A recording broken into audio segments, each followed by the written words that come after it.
తెలంగాణ శాసన మండలి ప్రాంగణంలో జాతీయ పతాకాన్ని ఆవిష్కరించారు శాసన మండలి చైర్మన్ గుత్తా సుఖేందర్ రెడ్డి. ఈ వేడుకలకు డిప్యూటీ చైర్మన్ బండ్ల ప్రకాష్, ఎమ్మెల్సీలు అద్దంకి దయాకర్, చిన్నారెడ్డి, మల్కా కొమరయ్య, దయానంద్, తక్కెలపల్లి రవీందర్రావు, శ్రీపాల్ రెడ్డి తదితరులు పాల్గొన్నారు. 77వ గణతంత్ర దినోత్సవం సందర్భంగా దేశమంతా వేడుకలు ఘనంగా జరుగుతున్నాయి.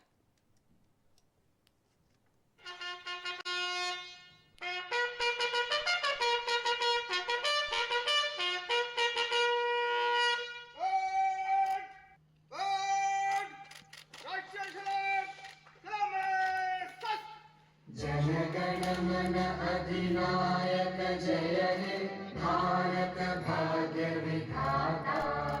पंजाब सिंध गुजरात मराठा द्राविड उत्कल गंगा, विंध्य हिमाचल यमुना गंगा उच्चल जलधि तरंगा। तव शुभ नामे जागे, तव शुभ आशीष मागे, गाहे तव जय गाथा। जन गण मंगल